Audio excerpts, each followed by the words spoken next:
નમસ્કાર વિદ્યાર્થી મિત્રો, અગિયાર સાયન્સ ભૌતિક વિજ્ઞાન ચેપ્ટર 4 સમતલમાં ગતિ એનો આજે ચોથો સેશન છે. આજે આપણે એક ટોપિક ભણવાનો છે, સદિશનું વિભાજન. બરાબર, તો સૌથી મહત્વનો લેક્ચર છે આજે સદિશોનું વિભાજન તે. ચાલો, તો સદિશોનું વિભાજન ટોપિકમાં પહેલો પ્રશ્ન છે, સદિશોના વિભાજનનો અર્થ સમજાવો. ચલો, હવે સદિશોના વિભાજનના અર્થ સમજવા માટે આપણે પહેલા તો એક જ સમતલમાં અને જુદી જુદી દિશામાં ત્રણ અશૂન્ય સદિશો મેં લીધા છે. એક જ સમતલમાં જુદી જુદી દિશાઓમાં ત્રણ અશૂન્ય સદિશો મેં અહીંયા લીધા છે.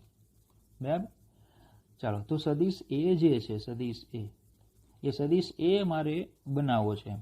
આ બંનેનો પરિણામી સદિશ એ થવો જોઈએ. તો એમ કહેવાય છે કે સદિશ એ જે છે એને સદિશ વેક્ટર એ ને કોઈ વાસ્તવિક સંખ્યા લેમ્બડા વડે ગુણવાનું, સદિશ વેક્ટર બી ને કોઈ વાસ્તવિક સંખ્યા મ્યુ વડે ગુણવાનું અને એમના સદિશ સરવાળાથી સદિશ વેક્ટર એ બને છે. સદિશ વેક્ટર એ મારે બનાવે છે. ટૂંકમાં આ બંનેનો પરિણામી આ થવો જોઈએ. બરાબર, તો એમ કે સદિશ એ ને કોઈ વાસ્તવિક સંખ્યા લેમ્બડા વડે ગુણવાનો, સદિશ બી ને કોઈ બીજી વાસ્તવિક સંખ્યા મ્યુ વડે ગુણવાનો અને એમના સદિશ સરવાળાથી કોણ બને છે? સદિશ વેક્ટર એ. હવે જો આપણે ત્રિકોણી રીતનો ઉપયોગ કરીએ તો ત્રિકોણી રીતમાં આપણે એવું કીધું હતું કે ધારો કે આ વેક્ટર એ છે, આ વેક્ટર બી છે, તો એનો પરિણામી એટલે આ વેક્ટર થાય a પ્લસ બી. બરાબર, આવું આપણે ત્રિકોણી રીતમાં ભણી ગયા હતા. બરાબર, ચાલો, તો એ ત્રિકોણી રીતનો આપણે અહીંયા ઉપયોગ કરીએ તો ધારો કે મેં આ વેક્ટર એ લઉં છું. બરાબર, વેક્ટર એ જે છે એ મેં લીધો અહીંયા.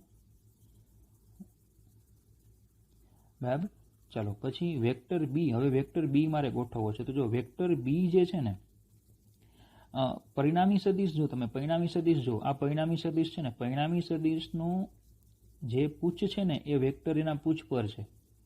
પરિણામી સદિશનું પૂછ વેક્ટર એના પૂછ પર છે. તો હું શું કરું, આ પરિણામી સદિશનું લઈ લો, એનું પૂછ મારે ક્યાં રાખવાનું? તો કે વેક્ટર એના પૂછ પર. એટલે આ રીતે આવશે, આ રીતે આમ. બરાબર, પરિણામી સદિશનું પૂછ એ વેક્ટર એના પૂછ પર, આમાં બતાવ્યું છે એ પ્રમાણે. તો એ પ્રમાણે મેં રાખી દીધું અહીંયા. બરાબર, અને બી જે છે, બી એનું શીર્ષ ક્યાં છે? પરિણામી સદિશના શીર્ષ પર છે. બીનું શીર્ષ ક્યાં છે? પરિણામી સદિશના શીર્ષ પર છે. તો ધારો કે હું અહીંયા વેક્ટર બી લઈ લઉં. બરાબર, અને બીનું શીર્ષ ક્યાં છે? તો કે પરિણામી સદિશના શીર્ષ પર છે. એટલે કે આ રીતે આવશે. ખબર પડે, બીનું શીર્ષ છે પરિણામી સદિશના શીર્ષ પર છે, એટલે એને આ રીતે મૂકી શકાય. બરાબર, ચાલો, તો આપણે થોડુંક અહીંયા વ્યવસ્થિત લખી નાખીએ.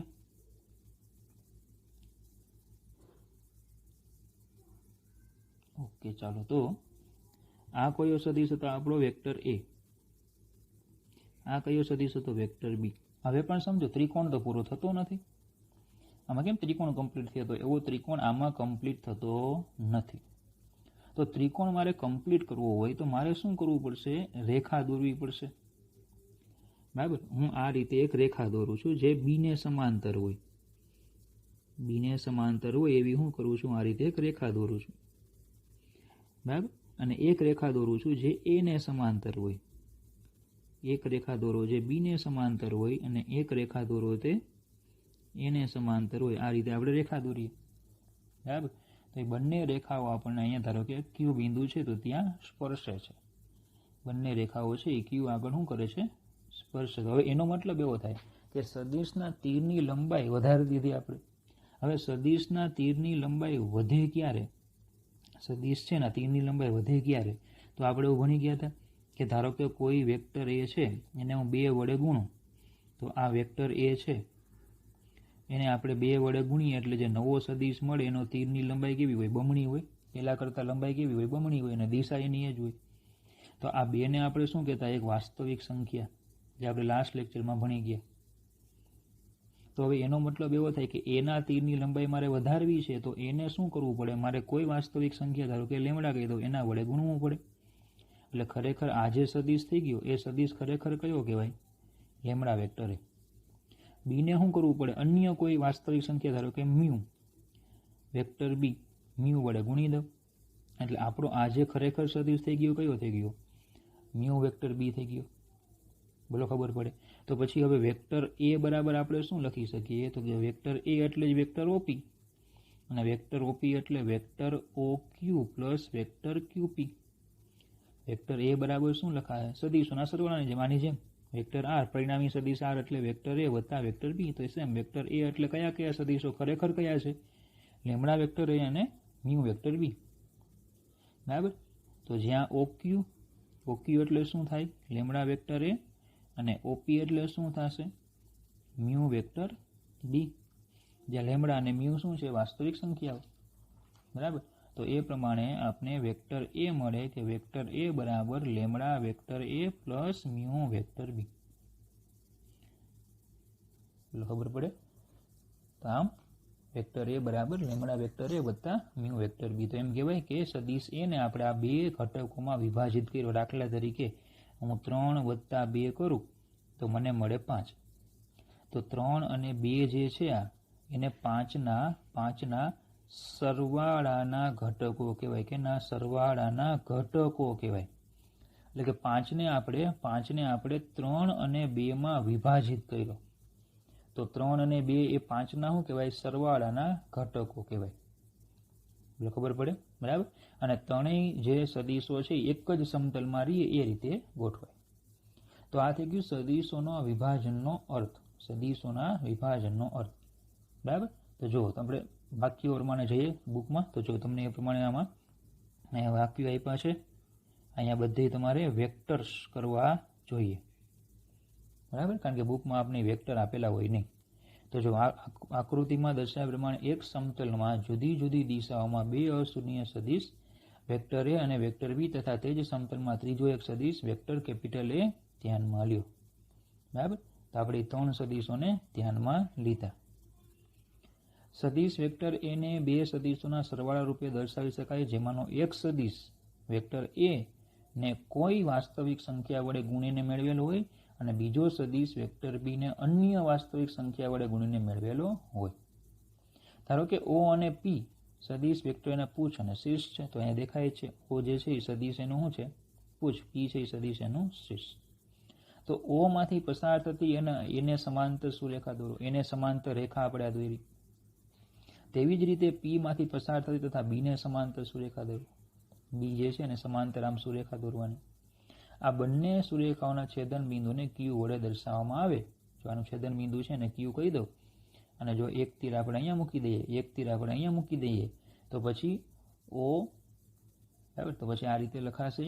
બંને તીર જો આ રીતે લઈ લઈએ તો પછી ઓપી એટલે ઓક્યુ વત્તા પીક્યુ, અને વેક્ટર એ બરાબર ઓક્યુ વત્તા પીક્યુ આવી રીતે. બરાબર. વેક્ટર એ બરાબર ઓક્યુ વત્તા પીક્યુ લખી શકાય. ચાલો તો પરંતુ ઓક્યુ એટલે સદીશ એને સમાંતર છે એટલે ઓક્યુ બરાબર લેમડા વેક્ટર એ, અને ક્યુપી સદીશ બી ને સમાંતર એટલે ક્યુપી બરાબર મ્યુ વેક્ટર બી.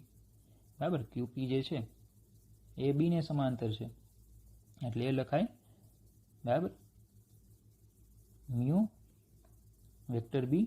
તો લેમડા ને મ્યુ વાસ્તવિક સંખ્યાઓ થઈ ગઈ. તો પછી બંનેનો સરવાળો કરી નાખીએ એટલે આપણે આ રીતે લેમડા વેક્ટર અને મ્યુ વેક્ટર બી બંનેનો સરવાળો કરીએ એટલે વેક્ટર એ આપણને મળે. તો આપણે કહી શકીએ કે સદીશ એનું એ અને બીની દિશામાં રહેલા ઘટક સદીશો અનુક્રમે લેમડા વેક્ટર અને મ્યુ વેક્ટર બીમાં વિભાજન થયું.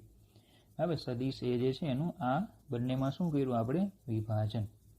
અને આ બંનેની દિશા તો કે લેમડા વેક્ટરની દિશા કઈ? તો કે વેક્ટરની દિશામાં, અને મ્યુ વેક્ટર બીની દિશા કઈ? તો કે વેક્ટર બીની દિશામાં.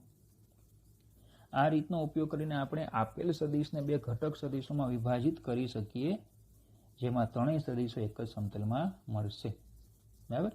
આ મેથડનો ઉપયોગ કરી આપણે એને ઘટકોમાં વિભાજિત કરી શકીએ અને ત્રણેય સદીશો એક જ સમતલમાં હોય. ચલો, ખબર પડી એટલી? ઓકે. પણ હવે જો તમને યાદ હોય તો આપણે પ્રોબ્લેમ હતો દિશાથી, કે ભાઈ એક પરિમાણમાં ધન અને ઋણ બે જ દિશાઓથી આપણી આખી ચર્ચા થઈ જતી હતી. બરાબર. પણ બે પરિમાણોમાં ગતિ થતી હોય, બે પરિમાણમાં, તો પછી આવી દિશા ઇનફ હતી નહીં, અને એટલા માટે આપણે સદીશોને વ્યાખ્યાયિત કર્યો હતો. તો હવે આપણી બધી ચર્ચા છે ને એ ગણતરીઓને અનુલક્ષીને થશે. અત્યાર સુધી આપણે ચિત્રો દોર્યા, હવે આપણે ગણતરીને અનુલક્ષીને આખી ચર્ચા કરીશું. અને એમાં પહેલાં આપણે વ્યાખ્યાયિત કરીએ એકમ સદીશ. કયો સદીશ વ્યાખ્યાયિત કરશું? એકમ સદીશ. બરાબર. તો નામ એવા જ ગુણ છે, એકમ એટલે એક ને સદિશ એટલે સદિશ. તો એકમ મૂલ્ય ધરાવતા સદિશને એકમ સદિશ કહેવાય. નામ એમાં જ ગુણ. એકમ મૂલ્ય ધરાવતા સદિશને એકમ સદિશ કહેવાય. તો એકમ સદિશ એટલે શું? તો એકમ મૂલ્ય ધરાવતા સદિશને એકમ સદિશ કહે છે. એકમ સદિશ એવો સદિશ છે કે જેનું માન એક એકમ હોય. એકમ મૂલ્ય કીધું એટલે માન એટલે મૂલ્ય એક એકમ છે, અને તે ચોક્કસ દિશાનું નિર્દેશન કરે છે. કારણ કે એને મૂલ્ય તો છે જ એક એકમ, એટલે એને કોઈ પર્ટિક્યુલર દિશા પણ હોય. બરાબર. ચાલો, બીજો પોઈન્ટ તમારે યાદ રાખવાનો એ કે તેને કોઈ એકમ કે પરિમાણ નથી. તેને કોઈ એકમ કે પરિમાણ નથી. એકમ નથી, મીટર કિલોમીટર એકમ કોઈ નથી એને. બરાબર. તેને ફક્ત દિશા હોય. તે ફક્ત દિશા દર્શાવવા માટે ઉપયોગી છે. ટૂંકમાં તમને પૂછે એકમ સદિશનું મૂલ્ય કેટલું, તો કે એક એકમ. તો એનો એકમ કયો, તો કે એને કોઈ એકમ હોતો નથી. એને માત્ર ને માત્ર દિશા હોય. આ તો બોલાય કે એક એકમ એમ. બરાબર. પણ એકમ એટલે શું, તો કે એક મૂલ્ય એક, પણ એને એકમ કે પરિમાણ નથી. ચલો એની સંજ્ઞા, તો કે એને એન કેરેટ મોટે દર્શાવ કે જ્યાં ઉપર છે એને શું કહેવાય, કેરેટ અથવા હેટ. ઉપર છે ને હેટ કહી શકો તમે, કેપ કહી શકો અથવા કેરેટ. આપણે બેઝિકલી હું કેરેટ વાંચીશ, તમે કેપ વાંચો, હેટ વાંચો. બરાબર. એટલે ધારો કે સદિશ એ છે, સદિશ એનો જો એકમ સદિશ હોય તો એને કહેવાય એન એ કેરેટ. આ રીતે. બરાબર. ચલો, ચોથો પોઈન્ટ છે કે જો આપણે એકમ સદિશ એન કેરેટને કોઈ અદિશ લેમડા થી ગુણીએ તો પરિણામી સદિશ લેમડા એન કેરેટ મળશે. પેલાની જેમ જ કેમ સદિશ એ છે એને આપણે કોઈ વાસ્તવિક સંખ્યા લેમડા વડે ગુણીએ તો આપણે નવો સદિશ મળે. એ નવો સદિશ લેમડા વેક્ટર એ હોય. તો સેમ અહીંયા એવું છે કે એન કેરેટ છે એને વાસ્તવિક સંખ્યા વડે તમે ગુણો એટલે તમને શું મળે, અહીંયા કોઈ નવો સદિશ મળે. એ નવો સદિશ કયો, તો કે લેમડા એન કેરેટ. એમાં લેમડા એટલે એ સદિશનું મૂલ્ય, કારણ કે એકમ સદિશનું મૂલ્ય તો એક એકમ હોય, અને એન કેરેટ જે છે આપણે કીધું એ પ્રમાણે દિશાનું સૂચન કરે. એન કેરેટ છે શું આપે, આપણને દિશા આપે. બરાબર. ચાલો, તો 4 પોઈન્ટ થઈ ગયા. 5મો પોઈન્ટ છે કે કોઈ સદિશને તેના મૂલ્ય વડે ભાગતા તે સદિશની દિશામાંનો એકમ સદિશ મળે. દાખલા તરીકે સમજો, હવે આપણે એકમ સદિશ છે ને ગોતવાનો થાય છે. એકમ સદિશ આપણે મેળવવો પડશે. તો એકમ સદિશ આપણે મેળવશું કેમ? દાખલા તરીકે મારી પાસે આ સદિશ એ છે, મને કીધું આનો એકમ સદિશ ગોતો. તો આ ધારો કે સદિશ છે એ કેટલા એકમ મૂલ્ય લઈએ, તો હું એમ કહું કે ભાઈ એ જે સદિશ છે વેક્ટર એ, બરાબર, 1 2 3 4 5 6 7 ને 8 સેન્ટીમીટરની લંબાઈ છે. એટલે કે માનાંકમાં વેક્ટર એ 8 એકમ છે. નાનાંકમાં વેક્ટર એ કેટલો છે, 8 એકમ છે. બરાબર.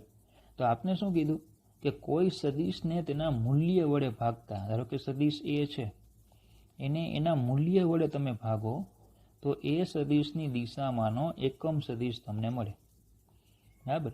સદિશને એના મૂલ્ય વડે ભાગો તો એ સદિશની દિશામાંનો શું મળે તમને, એકમ સદિશ મળે. હવે સમજો કે આ સદિશ છે કે નહીં, આ અંશ છે એ બોલો સદિશ છે.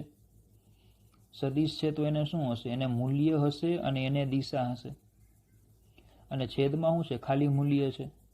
તો ભાગાકાર કરશો તો મૂલ્ય તો ઉડી જશે, તો વધે શું, ખાલી દિશા. અને દિશા કોણ રજૂ કરે, એકમ સદિશ. અને મૂલ્ય, આનું 8 મૂલ્ય હોય તો આનું 8 મૂલ્ય હોય તો 8 8 તો કેન્સલ થઈ જાય. તો આનું મૂલ્ય કેટલું વધે, 1. પણ દિશા હોય, બરાબર, મૂલ્ય 1 પણ દિશા હોય પણ એને એકમ હોતો નથી. એકમમાં તમને ખબર પડે ને, કિલોમીટર મીટર એવો એકમ હોતો નથી. દાખલા તરીકે સમજો કે ધારો કે વેક્ટર એ જે છે એ બળનો સદિશ છે. વેક્ટર એ બળનો સદિશ છે કે ભાઈ ધારો કે 8 ન્યૂટન અને કંઈક ધારો કે દિશા છે, ધારો કે પૂર્વ. તો પછી મારો આનો એકમ સદિશ ગોતવું હોય તો શું કરવું પડે, સદિશ f ના છેદમાં માનાંકમાં f કરવાનું કીધું. તો તો સદિશ એફ એટલે 8 ન્યૂટન પૂર્વ, મૂલ્ય દિશા બંને મૂકવા પડે, પણ છેદમાં ખાલી શું આવે? મૂલ્ય. તો 8 8 જાય, n જાય, વધે શું? ખાલી પૂર્વ, એટલે ખાલી વધે દિશા. ખબર પડે? એટલે આ થઈ ગયો બળનો એકમ સદિશ. એટલે એકમ સદિશને ખાલી શું હોય છે? મૂલ્ય હોય છે, એક એકમ હોય, દિશા હોય, પણ એને એકમ હોતો નથી. બરાબર. ચાલો અહીંયાથી પછી આપણે જે આવું લખી શકીએ અહીંયા કે n caret, n a caret એટલે સદિશ એના છેદમાં માનાંકમાં વેક્ટર એ કરશું એટલે આપણને એની દિશામાંનો એકમ સદિશ મળશે, n a કેરેટ. બરાબર. ચલો હું જો વેક્ટર એ ને કરતા બનાવું તો પછી આ લખાશે માનાંકમાં વેક્ટર એ ગુણ્યા n a કેરેટ. તો આ વેક્ટર એ એટલે શું છે? કોઈ પણ સદિશ. વેક્ટર એ એટલે કોઈ પણ સદિશ. માનાંકમાં વેક્ટર એ એટલે તે સદિશનું મૂલ્ય, તે સદિશનું મૂલ્ય, અને n a કેરેટ એટલે તે સદિશની દિશામાંનો એકમ સદિશ. બરાબર. સદિશ એટલે કોઈ પણ સદિશ, માનાંકમાં વેક્ટર એટલે તે સદિશનું મૂલ્ય, અને n a કેરેટ એટલે તે સદિશની દિશામાંનો એકમ સદિશ. તો પછી આપણે અહીંયા આવું લખી શકીએ કે કોઈ પણ સદિશને તેના મૂલ્ય અને તે સદિશની દિશામાંના એકમ સદિશના ગુણાકાર સ્વરૂપે દર્શાવી શકાય છે. કોઈ પણ સદિશને તેના મૂલ્ય અને તે સદિશની દિશામાંના એકમ સદિશના ગુણાકાર સ્વરૂપે દર્શાવી શકાય છે. બરાબર. કોઈ પણ સદિશને તેના મૂલ્ય અને તે સદિશની દિશામાંના એકમ સદિશના ગુણાકાર સ્વરૂપે દર્શાવી શકાય છે. બરાબર. ચાલો હવે એકમ સદિશ ટૂંકમાં એમ કહેવાય કે કોઈ પણ સદિશનું મૂલ્ય તમારી પાસે હોય એને એકમ સદિશ વડે ગુણો એટલે એ સદિશની દિશા મળી જાય. કોઈ પણ સદિશનું મૂલ્ય તમારી પાસે હોય અને એકમ સદિશ વડે ગુણો એટલે શું મળી જાય? દિશા. બોલો ખબર પડે? બરાબર. તો હવે દિશાઓ કઈ કઈ? કારણ કે એકમ સદિશ શું આપશે? દિશા. એકમ સદિશ વડે ગુણવાથી મૂલ્ય બદલાતું નથી, પણ ફાયદો શું થાય? દિશા મળી જાય. બરાબર. એકમ સદિશ વડે ગુણવાથી, આ વાક્ય તમારે હાંસિયામાં લખી નાખો નોટમાં. એકમ સદિશ વડે ગુણવાથી મૂલ્ય બદલાતું નથી, પરંતુ દિશા મળી જાય છે. કારણ કે એકમ સદિશનું મૂલ્ય જ એક જ હોય એટલે મૂલ્ય બદલાય નહીં, સદિશનું મૂલ્ય એનું જ રહે, પણ દિશા મળી જાય. તો એનો મતલબ એવો કે એકમ સદિશ દિશા દર્શાવે તો આપણે દિશાઓ કેટલી એની ચર્ચા કરવી પડે. તો દિશાઓ આપણે ખ્યાલ જ છે, ભાઈ ઉત્તર, દક્ષિણ, પૂર્વ, પશ્ચિમ એવી દિશા છે, પણ આ તો 4 જ થઈ. પણ જો કોઈ કણ વર્તુળાકાર માર્ગે ગતિ કરતો હોય તો પછી એને તો અસંખ્ય દિશાઓ હોય. બરાબર. તમને આગળ પણ આ સમજાયું હતું. અને તો આ અસંખ્ય દિશાઓ છે. તો પછી બીજી પણ આપણે કેટલીક દિશાઓ છે, અગ્નિ, ઈશાન, નૈઋત્ય અને વાયવ્ય. તો ટોટલ કેટલી થઈ ગઈ? હવે 8 થઈ ગઈ. બરાબર. પણ આપણો ઇતિહાસ જે છે, પુરાણ, બરાબર, એમાં તો 10 દિશાઓનો ઉલ્લેખ છે કે ભાઈ શિવ, બરાબર, ભગવાન શંકર છે સતીના દેહના ટુકડાઓને લઈને, સતીના દેહને લઈને 10 દિશાઓમાં ફર્યા. તો 10 દિશા ક્યાંથી આવી? તો બીજી 2 દિશા ઉમેરાય છે, આકાશ અને પાતાળ. કેટલી દિશા થઈ ગયા? 2. ટોટલ કેટલી થઈ ગઈ? 10. પણ ફિઝિક્સમાં તો દિશાઓ કેટલી હોય? ઇન્ફાઇનાઇટ હોય, અસંખ્ય હોય. તો પછી કરવું શું? તો એ વખતે કાર્ટેશિયન નામના વૈજ્ઞાનિકે કેટલાક સદિશોની ચર્ચા કરી જેને કાર્ટેશિયન યામ પદ્ધતિ કહેવામાં આવે. બરાબર. એણે કેટલાક એકમ સદિશો આપ્યા. એ એકમ સદિશો ઉપરથી આપણે દિશાઓ નક્કી કરી શકીએ કે એક્સ અક્ષની દિશામાંનો એકમ સદિશ એને આઈ કેરેટ કહી દેવાનો, જે વાય અક્ષની દિશામાંનો એકમ સદિશ એને જે કેરેટ કહી દેવાનો, ઝેડ અક્ષની દિશામાંનો એકમ સદિશ એને કે કેરેટ કહી દેવાનો. બરાબર. 3 એકમ સદિશો છે એટલે માનાંકમાં આઈ કેરેટ ઇક્વલ ટુ માનાંકમાં જે કેરેટ ઇક્વલ ટુ માનાંકમાં કે કેરેટ બરાબર 1. બરાબર. અને 3 એકમ સદિશો કેવા છે? પરસ્પર લંબ. કારણ કે જે તે અક્ષ ઉપર છે. 3 કેવા છે? પરસ્પર લંબ. બરાબર. હવે દાખલામાં આપણને શું આપશે? તો કે દાખલામાં MCQમાં તમને આવું વાક્ય આવશે, એમ કહે છે કે ભાઈ 50 ન્યૂટન બળ ધન x દિશામાં લાગે છે. તો હવે આને મેથેમેટિકલી લખવું હોય તો બળ છે એટલે વેક્ટર F, મૂલ્ય કેટલું 50 ન્યૂટન અને કઈ દિશા તો કે ધન x તો ધન x દિશામાંનો એકમ સદિશ કયો છે i કેરેટ એટલે અહીંયા હું લખી નાખવાનું i કેરેટ જનરલી આપણે એકમ છે ને પાછળ લખીએ એટલે આને કહેવાય 50 ન્યૂટન i કેરેટ બરાબર આ થઈ ગયું મૂલ્ય આ થઈ ગયું એકમ સદિશ ક્લિયર જો ધારો કે એવું પૂછે તો 50 ન્યૂટન બળ ધન y દિશામાં લાગે છે તો હું લખશું વેક્ટર f મૂલ્ય કેટલું 50 ન્યૂટન કઈ દિશા જે જનરલી એકમ આપણે ક્યાં લખીએ પાછળ ધારો કે એવું પૂછાય તો 50 ન્યૂટન બળ ઋણ z દિશામાં લાગે છે તો પછી વેક્ટર f બરાબર 50 ન્યૂટન ઋણ z અક્ષ ઉપર k કેરેટ હોય તો ઋણ z અક્ષ ઉપર કોણ આવશે માઇનસ k કેરેટ આવે એનો વિરોધી k કેરેટ ઇક્વલ ટુ બરાબર k કેરેટ જે છે તે એનો વિરોધી લખવો હોય તો શું લખાય માઇનસ k કેરેટ લખાય કે નહીં k કેરેટનો મારે વિરોધી લખવો હોય તો શું લખાય માઇનસ k કેરેટ તો જો બળ ઋણ z અક્ષ ઉપર હોય તો શું લખાશે માઇનસ k કેરેટ તો અહીંયા થાય માઇનસ k કેરેટ એટલે આવશે minus 50 k caret newton same એવું ધારો કે એવું પૂછાય 50 ન્યૂટન બળ બરાબર ઋણ y દિશામાં લાગે છે તો શું લખાશે વેક્ટર f બરાબર 50 ન્યૂટન ઋણ y એટલે માઇનસ j કેરેટ તો માઇનસ 50 j કેરેટ ન્યૂટન બરાબર તો યાદ રાખવાનું એકમ સદિશો કેટલા 3 i caret j caret k caret x અક્ષની દિશામાં i કેરેટ y અક્ષની દિશામાં j કેરેટ z અક્ષની દિશામાં k કેરેટ બરાબર x અક્ષની દિશામાં i કેરેટ y અક્ષની દિશામાં j કેરેટ z અક્ષની દિશામાં k કેરેટ ઋણ x અક્ષની દિશામાં ઋણ i કેરેટ ઋણ y અક્ષની દિશામાં ઋણ j કેરેટ અને ઋણ z અક્ષની દિશામાં ઋણ k કેરેટ બરાબર તો જેમ દાખલા આપણે કરશું એ પ્રમાણે તમને આ બધો ખ્યાલ આવશે પણ આટલી ખબર પડી ગઈ ચાલો જો આટલી ખ્યાલ આવી જાય તો હવે આપણે સૌથી મહત્વની થિયરી તરફ જઈએ કે દ્વિપરિમાણમાં સદિશનું લંબ ઘટકોમાં વિભાજન આપણે હમણાં આગળ સદિશ એનું વિભાજન ભણી ગયા કે જે વેક્ટર a જે હતો એને આપણે આમ લખેલું lambda vector a plus mu vector b તો આ પણ સદિશ એનું વિભાજન જ હતું પણ આ બંને ઘટકો જે છે એ લંબ હતા નહીં બંને ઘટકો હતા પણ એ લંબ નહોતા બરાબર એમની વચ્ચે કંઈ ખૂણો હતો ત્યાં બંને ઘટકો લંબ નહોતા કંઈ ખૂણો હતો એ તમને ખ્યાલ જ છે બરાબર અને જો જોવું હોય તો આપણે ફરીથી એ જોઈ પણ શકીએ છીએ ઓકે જે આપણે સદિશો લીધા હતા એમાં જો આ બંને ઘટકો છે પણ એમની વચ્ચે અહીંયા કંઈક ખૂણો હતો લંબ હતા નહીં પણ હવે આપણે શું ભણવાનું છે સદિશ જે છે એને પરસ્પર લંબ ઘટકોમાં વિભાજન કરવાનું છે બરાબર ચાલો તો ધ્યાન આપજો એના માટે આપણે પહેલા તો કે કોઈ સદિશ છે કોઈ જે આપણી પાસે સદિશ હોય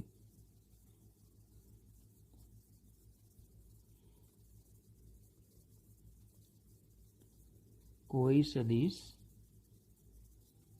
વેક્ટર a ને એકમ સદિશો i કેરેટ અને j કેરેટના ઘટક સદિશોમાં વિભાજિત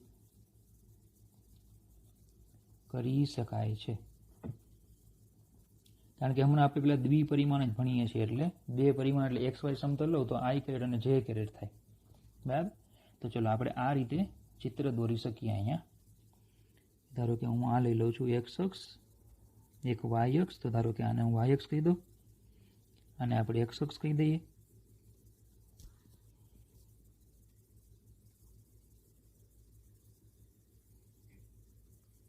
અને આ સમતલમાં ધારો કે એક આપણી પાસે સદિશ છે વેક્ટર a બરાબર કોઈ સદિશ આપણી પાસે છે વેક્ટર a ચલો આ x અક્ષ આ y અક્ષ આ ઉગમ બિંદુ અને આ થઈ ગયો વેક્ટર a તો હવે અહીંયાથી જો હું ડોટેડ લાઈન દોરું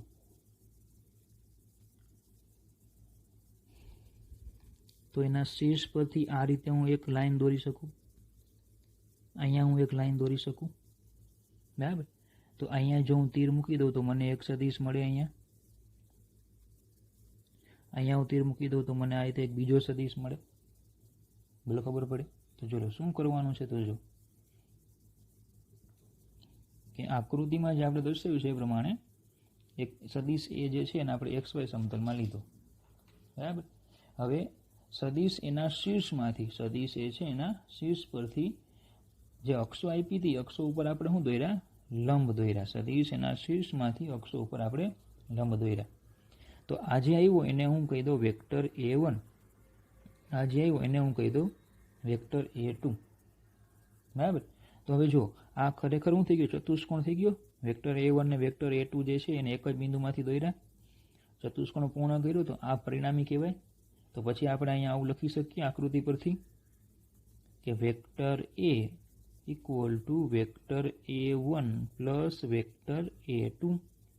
vector A equal to vector A1 plus vector A2. બોલો ખબર પડે? હવે પણ જો A1 જે છે એ કઈ દિશામાં છે? ધન X દિશામાં છે. ધન X દિશામાંનો એકમ સદિશ I કેરેટ હોય. તો પછી વેક્ટર A1 બરાબર હું લખી નાખું AX I કેરેટ, બરાબર. AX એટલે A1 નું મૂલ્ય, બરાબર. કે આ તીરની લંબાઈ જે છે એ તીરની લંબાઈને હું કહી દઉં AX. સેમ ચલો A2 જે છે એ કઈ દિશામાં છે? તો કે ધન Y દિશામાં છે. એ દિશામાંનો એકમ સદિશ કોણ છે? J કેરેટ છે.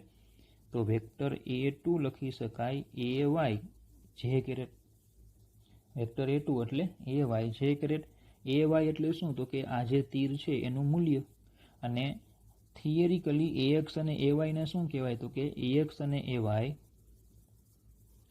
એ આપણી પેલી વાસ્તવિક સંખ્યાઓ કે I કેરેટને આપણે કોઈ વાસ્તવિક સંખ્યા વડે ગુણી. કારણ કે X અક્ષની દિશામાંનો એકમ સદિશ I કેરેટ હોય, અહીંયા Y અક્ષની દિશામાંનો એકમ સદિશ J કેરેટ હોય. તો એ એકમ સદિશ હોય એને આપણે મોટો કરીએ તો વાસ્તવિક સંખ્યા વડે ગુણવું પડે. તો A1 છે X અક્ષની દિશામાં છે તો એનું મૂલ્ય AX ને એકમ સદિશ I કેરેટ. ટૂંકમાં કોઈ પણ સદિશને તેના મૂલ્ય અને તે સદિશની દિશામાંના એકમ સદિશના ગુણાકાર સ્વરૂપે દર્શાવી શકાય. જે વાક્ય આપણે હમણાં ભણી ગયા હતા એનો ઉપયોગ કર્યો. તો હવે એનો મતલબ કે વેક્ટર A જે છે એને આ રીતે લખી શકીએ આપણે. AX A1 ની જગ્યાએ શું લખી નાખવાનું? AX I કેરેટ વત્તા A2 ની જગ્યાએ AY J કેરેટ. તો બોલો આ રીતે આપણને એક સમીકરણ મળે. AX I કેરેટ વત્તા AY J કેરેટ. ચલો આ થઈ ગયો વેક્ટર A. ચલો ખબર પડે, બરાબર. હવે જો જ્યાં AX અને AY વાસ્તવિક સંખ્યા તો છે જ, પણ AX ને સદિશ વેક્ટર A નો X ઘટક કહેવામાં આવે. ઘટક એટલે પડછાયો અથવા તો પ્રક્ષેપ, બરાબર. AX ને સદિશ એનો X ઘટક કહેવામાં આવે. સદિશ એનો શું કહેવાય? X ઘટક. મતલબ કે સમજો કે ધારો કે હું અહીંયા છે ને ટોર્ચ મૂકી દઉં, બત્તી અહીંયા બત્તી મૂકી દઉં તો બોલો આ જે સદિશ છે, સદિશ એનો પડછાયો અહીંયા આટલો પડે કે નહીં? સેમ અહીંયા ધારો કે આપણે ટોર્ચ મૂકી દઈએ તો આ સદિશ એ જે છે એનો પડછાયો બોલો અહીંયા સામે આટલો પડે કે નહીં? તો AX ને શું કહેવાય? સદિશ એનો X ઘટક. અને AY ને શું કહેવાય? સદિશ એનો Y ઘટક અથવા તો પડછાયો અથવા તો પ્રક્ષેપ, બરાબર. બીજું એ પણ ખાસ ધ્યાન રાખજો કે AX અને AY હું જ્યારે પણ લખું ને એટલે આ કેવા હોય? અદિશ, ખાલી મૂલ્ય છે, અદિશ. પણ જો હું એવું લખું ને AX I કેરેટ અને AY J કેરેટ તો બોલો દિશા એમાં આવી ગઈ કે નહીં? I અને જેમાં દિશા આવી ગઈ. તો આ બંને કેવા હશે? સદિશ છે જ ને. જો AX બરાબર AX I, A1 બરાબર AX I કેરેટ લખ્યું કે નહીં? શું છે? આ સદિશ છે કે નહીં? આ પણ જો સદિશ છે, પણ AX અને AY શું છે? અદિશ. ક્લિયર થઈ ગયું આટલું? તો આ થિયરીનો ફર્સ્ટ પોઈન્ટ હતો, થિયરીનો આ પહેલો પોઈન્ટ હતો. તો આપણે જે આકૃતિ દોરી એ આકૃતિને તમે બરાબર આ રીતે પણ હવે દોરી શકો. તો જો આપણે આકૃતિ છે એ જરા બીજી રીતે દોરીએ તો આ આપણી Y અક્ષ છે, આ આપણી X અક્ષ છે, બરાબર. ચલો અહીંયા આપણો સદિશ હતો A, આપણો સદિશ A છે. ચલો આપણે એક્સ અક્ષ અને વાય અક્ષની ઉપર શું દોર્યા? લંબ દોર્યા. ચલો આ વાય અક્ષ ઉપરનો લંબ, આ એક્સ અક્ષ ઉપરનો લંબ, આ એક્સ અક્ષ, આ વાય અક્ષ, આ વેક્ટર એ, આને હું કહી દઉં ઓ, આને કહી દઉં પી, આને કહી દઉં ક્યુ, આ ખૂણાને કહી દઉં થીટા, આ દિશામાંનો એકમ સદિશ એને કીધો આઈ કેરેટ, આ દિશામાંના એકમ સદિશને જે કેરેટ. આટલું મૂલ્ય આપણે લીધું એ એક્સ અને અહીંયા આટલું મૂલ્ય લીધું આપણે એ વાય. બરાબર. અને જો સદિશ લઈએ તો એ એક્સ આઈ કેરેટ આ સદિશ, અને અહીંયા આ સદિશ લઈએ તો એ વાય જે કેરેટ. ચલો આટલું થઈ ગયું. બરાબર. ઓકે, ચાલો હવે સેકન્ડ પાર્ટ લઈએ થિયરીનો. થિયરીના સેકન્ડ પાર્ટમાં આપણે થોડુંક ત્રિકોણમિતિનો ઉપયોગ કરવાનો છે. બરાબર. થિયરીનો સેકન્ડ પાર્ટ છે એમાં આપણે થોડી ત્રિકોણમિતિનો ઉપયોગ કરશું. એ સદિશનો આપણે એક્સ અક્ષ સાથેનો ખૂણો છે થીટા લીધો તો અહીંયા ત્રિકોણ બની ગયો ઓપી ક્યુ. બરાબર. તો જોજો હું ત્રિકોણ ઓપી ક્યુ લઉં છું. ત્રિકોણ ઓપી ક્યુ માટે મારે કોસ થીટા લેવો છે. તો કોસ થીટા શું લખાશે? કોસ થીટા બરાબર પાસેની છેદમાં કર્ણ ત્રિકોણ ઓપી ક્યુ. કોસ થીટા એટલે પાસેની છેદમાં કર્ણ એટલે ઓપી ના છેદમાં ઓક્યુ. કોસ થીટા બરાબર શું લખાશે? ઓપી ના છેદમાં ઓક્યુ લખાય. ચલો તો cos theta equal to OP એટલે કેટલા છે? જો ઓપી એટલે જો એક્સ છે અને ઓક્યુ એટલે તો આપણો સદિશ છે પણ ખાલી મૂલ્ય લખવાનું એટલે એક્સ ના છેદમાં એ. ઓકે, તો હું એક્સને કરતા બનાવું તો એક્સ બરાબર શું આવશે? એ કોસ થીટા આવશે. ચલો સેમ એમાં હું સાઇન થીટા લઉં તો આ જ આકૃતિમાં સાઇન થીટા લ્યો તો સામેની છેદમાં કર્ણ આવે. હવે સામેની એટલે પીક્યુ, કર્ણ એટલે ઓક્યુ, સામેની એટલે પીક્યુ ના છેદમાં ઓક્યુ. ચલો સાઇન થીટા બરાબર પીક્યુ કેટલા છે? પીક્યુ આ એટલે બોલો આ જ મૂલ્ય થાય કે નહીં? એટલે કે એ વાય થાય. એટલે એ વાયના છેદમાં એ લખાય. એટલે એ વાય બરાબર એ સાઇન થીટા. એક્સ બરાબર એ કોસ થીટા અને એ વાય બરાબર એ સાઇન થીટા. તો હમણાં આપણે જે આ સૂત્ર લખ્યું એક્સ આઈ કેરેટ વત્તા એ વાય જે કેરેટ એને આ રીતે લખી શકાય કે વેક્ટર એ બરાબર આપણે આવું હતું. વેક્ટર એ બરાબર શું હતું? તો કે એ એક્સ આઈ કેરેટ વત્તા એ વાય જે કેરેટ. તો પછી વેક્ટર એ બરાબર એ એક્સ એટલે એ કોસ થીટા આઈ કેરેટ વત્તા એ વાય એટલે એ સાઇન થીટા જે કેરેટ. એક્સ એટલે એ કોસ થીટા આઈ કેરેટ એટલે એ વાય એટલે એ સાઇન થીટા જે કેરેટ. એટલે ખબર પડે. તો એનો મતલબ એવો થાય કે સ્પષ્ટ છે કે અહીંયા સ્પષ્ટ છે કે પણ શું સ્પષ્ટ છે કે કોઈ સદિશના ઘટકો ધન, ઋણ કે શૂન્ય હોઈ શકે છે. ઘટકો ધન, ઋણ કે શૂન્ય હોઈ શકે છે જે ખૂણા થીટા ના મૂલ્ય પર આધારિત છે. બોલો ખબર પડે કે જો અહીંયા કોસ અને સાઇન 0 થઈ જાય તો બોલો આના ઘટકો 0 થઈ જાય કે નહીં? તો કોસ ને સાઇનની કિંમત જો ઋણ હોય, જ્યાં ધન હોય, 0 હોય તો એ પ્રમાણે સદિશના ઘટકો પણ ધન, ઋણ કે શૂન્ય હોઈ શકે છે. બોલો ક્લિયર થયું આટલું? બરાબર. ચાલો થિયરીના ત્રીજા પોઈન્ટ પર જઈએ આપણે કે કોઈ સમતલમાં સદિશને બે રીતે રજૂ કરી શકાય છે. કોઈ સમતલમાં સદિશ હોય ને બે રીતે રજૂ કરી શકાય. એક આપણે ફર્સ્ટ પાર્ટમાં ભણ્યા તે અને સેકન્ડ બીજા પાર્ટમાં લીધો. આ ફર્સ્ટ પાર્ટ હતો એમાં આપણે એક રીત લીધી, આ સેકન્ડ પાર્ટમાં એક રીત લીધી. જો કઈ રીતે? તો કે પહેલું તે સદિશનું મૂલ્ય, પહેલો કયો તો કે તે સદિશનું માન અથવા તો મૂલ્ય એ તથા તેના દ્વારા એક્સ અક્ષ સાથે બનાવેલ ખૂણા થીટા વડે. મતલબ કે આ વેક્ટર એ બરાબર એ કોસ થીટા આઈ કેરેટ વત્તા એ સાઇન થીટા જે ગ્રેડ આ રીતે એક લઈ શકાય. અને બીજું તેના ઘટકો એક્સ તથા એવાય દ્વારા, એટલે કે કયું, તો કે વેક્ટર એ બરાબર એક્સ આઈ કેરેટ વત્તા એ વાય જે કેરેટ, બે રીતે દર્શાવી શકાય. બરાબર. તો આ આપણે જે સેકન્ડ આવ્યું હતું તે આ સેકન્ડ આવેલું અને ફર્સ્ટ અહીંયા હતું. આ બે રીતે સદિશને દર્શાવી શકાય. બરાબર. એક તો સદિશ એના માન તથા એક્સ અક્ષ સાથે બનાવેલ ખૂણા વડે અને એના ઘટકો એક્સ અને એવાય વડે. બરાબર. હવે જો એવું કહેવાય કે જો આપણે એ અને થીટા જાણતા હો, જો તમને એ ખબર હોય, થીટા ખબર હોય, તો એક્સ અને એ વાયના મૂલ્યો મેળવી શકાય. કઈ રીતે? તો કે એક્સ એટલે શું હતું? એ કોસ થીટા હતું. એ વાય એટલે શું હતું? એ સાઇન થીટા હતું. તો તમને થીટા ખબર હોય, એ ખબર હોય, જો આ ખબર હોય તો તમને આ મળી જાય કે નહીં? અને સીધી વાત છે. તો પછી એક્સ ખબર હોય, તમને એ વાય ખબર હોય, તો એના ઉપરથી તમે આ એ અને થીટા પણ ગોતી શકતા હોવા જોઈએ. જો એ અને થીટા ખબર હોય તો તમને એક્સ એ વાય મળે, તો એનાથી ઊંધું પણ થાય. તો એ આપણો થિયરીનો ચોથો પોઈન્ટ છે કે જો આપણી પાસે એક્સ અને એ વાય હોય, એક્સ અને એ વાય જો આપણે ખબર હોય, તો એના ઉપરથી આપણે એ અને થીટા કઈ રીતે શોધી શકીએ?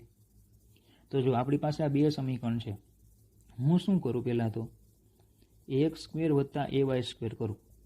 તો બોલો, એક્સ એટલે એ કોસ થીટા છે, તો એ સ્ક્વેર કોસ સ્ક્વેર થીટા આવશે. પ્લસ એ વાય એટલે એ સાઇન થીટા છે, તો એ સ્ક્વેર સાઇન સ્ક્વેર થીટા આવશે.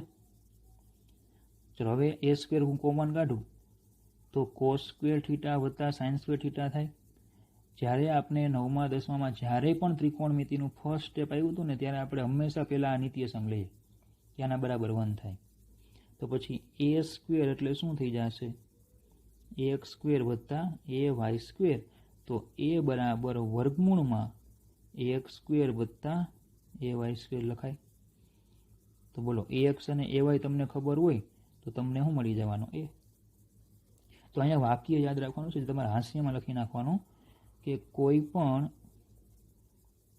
સદિશનું મૂલ્ય તેના ઘટકોના વર્ગોના સરવાળાના વર્ગમૂળ બરાબર હોય છે.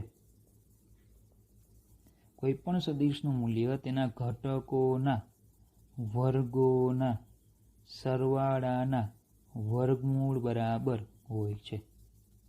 બરાબર. ચાલો, આપણે એક પોઈન્ટ કર્યો. તો એક્સ અને એ વાય જાણતા હોય તો એ મળી જાય. ચલો હવે થીટાની વાત કરીએ. તો હું શું કરું? એ સાઇન થીટાના છેદમાં હું એ કોસ થીટા કરું.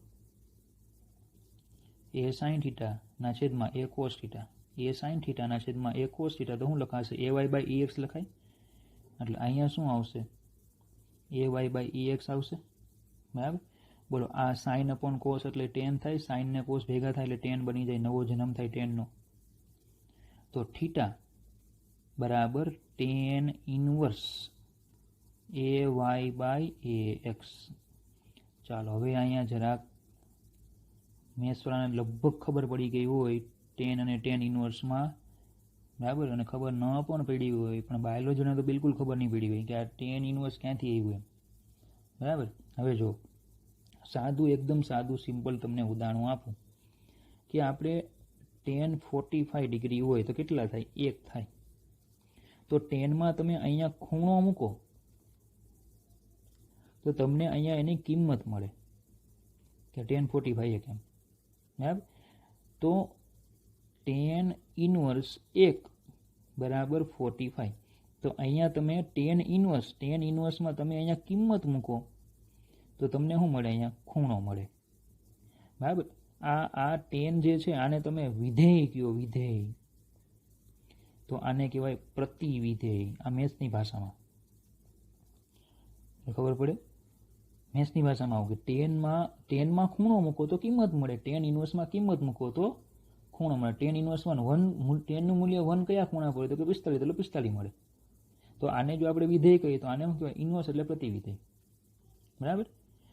બાયોલોજીવાળા માટે આપણે શું યાદ રાખવાનું? બાયોલોજીવાળા મેથ્સવાળા વિધેય પ્રતિવિધેયની બધી ચર્ચા કરીએ. આપણે બાયોલોજીવાળા શું યાદ રાખશો કે સાઇન અપોન કોસ બંને ભેગા થયા, ટેનનો જન્મ થયો, ટેન આવ્યા, ટેન અને થીટા એને છૂટાછેડા લીધા તો ટેન આ બાજુ જાય એટલે ઇન્વર્સ થઈ જાય.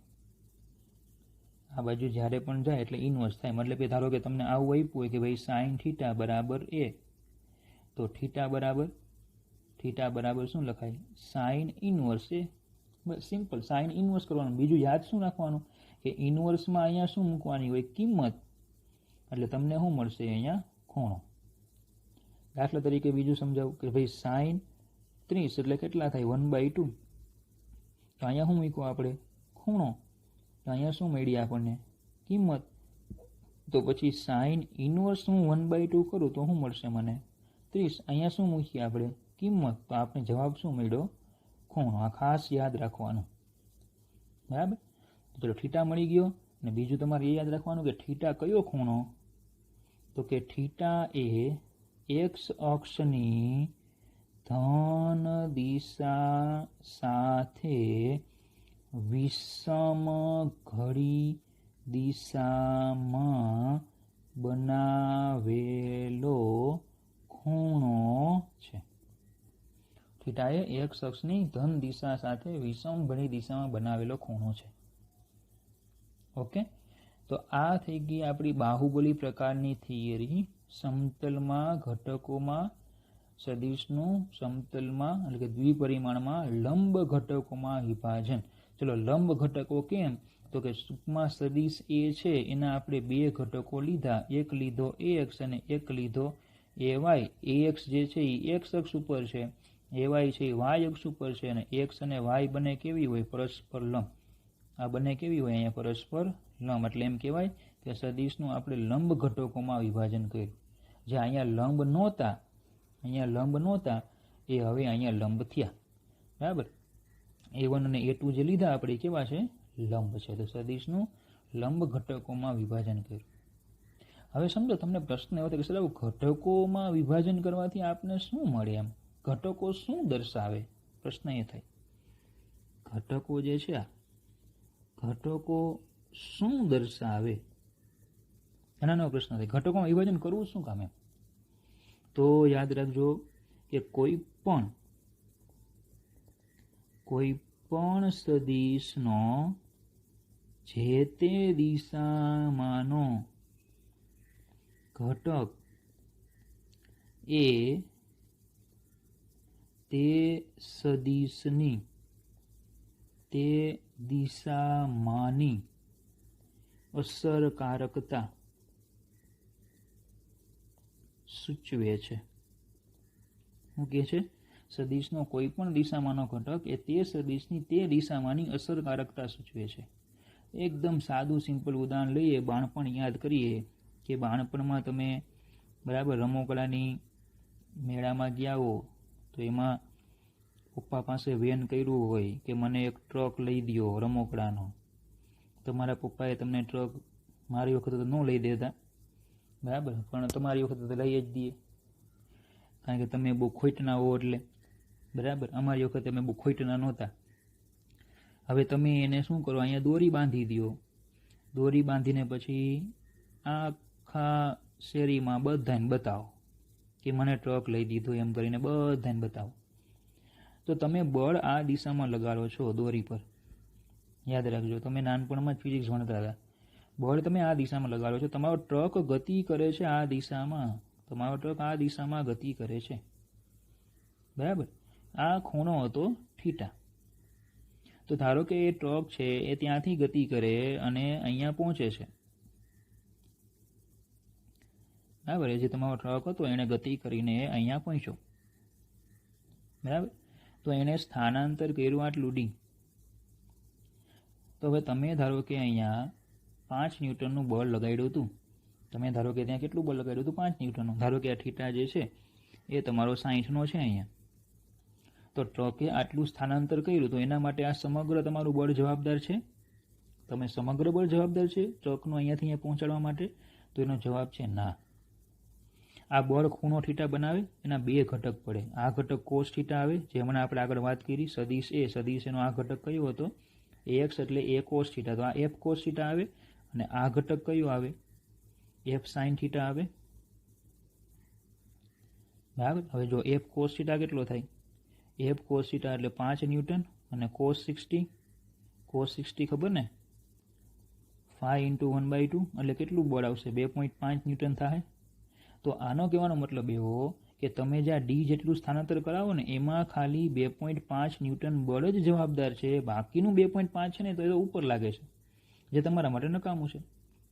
મતલબ કે કહેવાની વાત છે કે તમે આ દિશામાં 5 ન્યૂટન બળ લગાડો, એની જગ્યાએ તમે આ દિશામાં 2.5 ન્યૂટન બળ લગાડો ને, આ દિશામાં 5 લગાડો, જોજો, એની જગ્યાએ આ દિશામાં એટલે કે હુતા એને ઢસડો, હુતા ખેંચો, તો કેટલું બળ લગાડવું પડશે? ખાલી 2.5 ન્યૂટન બળ લગાડો ને તો પણ સ્થાનાંતર આટલું થાય. ખબર પડે? એટલે સદિશનો જે તે દિશામાંનો ઘટક શું બતાવે? સદિશની આ દિશામાં અસરકારકતા, કે તમે આ દિશામાં 5 લગાડો છો તો એનું એક્સ દિશામાં કેટલું અસરકારક છે? 2.5. વાય દિશામાં કેટલું અસરકારક છે? 2.5. તો જો આ દિશામાં જ ગતિ થતી હોય તો આટલું બળ જ જવાબદાર છે, 5 ન્યૂટન જવાબદાર નથી. ખાલી આટલું બળ જવાબદાર છે. જો ઉપર ગતિ થતી હોય તો આટલું બળ જ જવાબદાર છે. બરાબર. તો આ વાક્ય યાદ રાખવાનું કે કોઈ પણ સદિશનો જે તે દિશામાંનો ઘટક એ તે સદિશની તે દિશામાંની અસરકારકતા સૂચવે છે. ખબર પડી? બરાબર. ચાલો, તો આજના સેશનમાં આપણે આટલું જ રાખીશું. તો આજે આપણે 2 પરિમાણમાં ભણ્યા. નેક્સ્ટ વિડીયોમાં આપણે 3 પરિમાણમાં સદિશો આવશે.